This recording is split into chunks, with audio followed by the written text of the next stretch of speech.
His uncanny ability as a fighter pilot was evident when engaging enemy aircraft.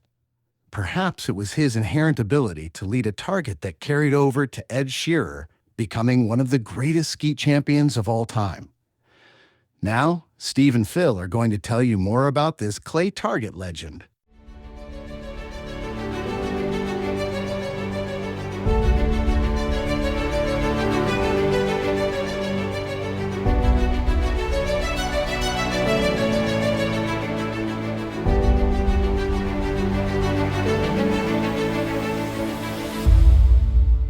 I'm Steve Ellinger, along with Phil Murray, and this is Clay Target Legends. Phil, we have today the gun that belonged to Ed Scherer. Yeah, this is quite a shotgun. A lot of great scores were shot with this, and he won a lot of major tournaments with this. But this is a great reminder of Ed. And I mentioned just a second ago that Ed Scherer was a pilot in World War II. He flew P-40s and P-47s, and so he instinctively had this ability to track moving targets. And that carried through to his career as a skeet shooting legend, a clay target shooting legend. And he was very fond of this K-80 Krieghoff shotgun that he used. Yeah, this was when the K-80 first came over here to the United States and all that. He had gone from shooting automatics, Model 58s, 1148s, to an over and under like this with Kohler tubes. Mm-hmm. And of course, Ed was also a writer. He was the wing shooting writer for Sporting Clays magazine for many years, and he also published a book that you see right here. That even when I was a young shooter, I read Ed Scherer's book and devoured every word of that. In addition to, at the time, VHS instructional tapes, which were a big deal at that time. Both were very, very instructive and very informative. Written documents and videotapes. Yeah, he also was involved in leatherworking. He did belts and pouches and carrying bags for shooting. In fact, I still got a couple of bags that he had autographed for me and done it. But he was always at the big shoots. He was always hawking this merchandise. He'd sell a bag or two, then he'd go out and shoot, probably break 100, come back, sell another bag. Well, and we have his personal shell pouch here in front of us, which we're going to show you. And it's so refreshing to actually have this information and these artifacts here. How long did he shoot this gun? You know, I would say it probably about 10 or 11, between 10 and 15 years probably.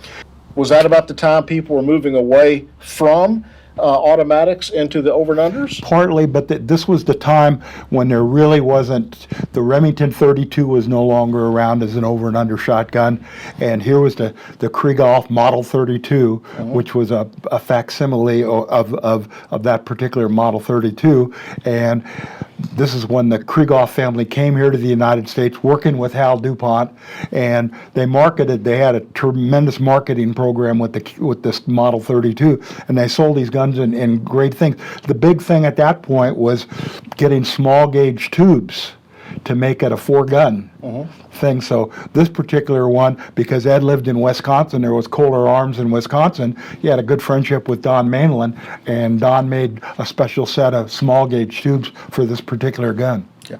Now, Ed, of course, was not only a shooter and a very accomplished pilot, but he was also an accomplished photographer, and he also had a degree in education, so he was very rounded in his abilities to do things. Tell me about him on the course. What was he like? Ed was a very intense shooter and all that. He didn't like to miss. That's obvious. But he was a good enough shooter that he could break the scores. And then when he got into a shoot off with you, he just wanted to wear you down till you missed. Another thing, we've all said that Ed was a great shooter, but he was a 13-time NSSA All-American. So clearly, you're right. He didn't like to miss, and clearly he had some talent. Yeah, he was. Not only was he a great shooter, he loved to hunt.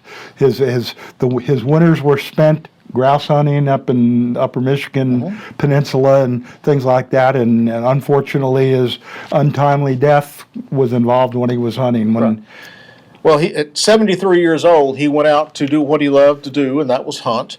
And unfortunately, he went into the woods on a grouse hunt on a very snowy day, And unfortunately, he never came back. So it's anybody's guess as to what happened to Ed, but certainly a true legend in the clay target industry was lost at that time. Yeah, the thoughts were jokingly because Ed was always talking about his abilities and things like that.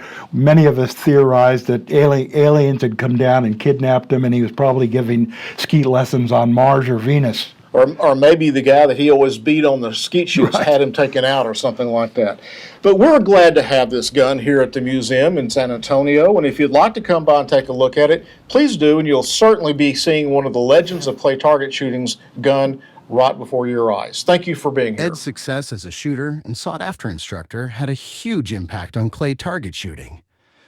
The National Skeet Shooting Association and National Sporting Clays Association Museum in San Antonio, Texas, invites you to visit the museum and learn more about Ed Scherer. Please visit and support our sponsors as they make these videos possible. This has been Clay Target Legends.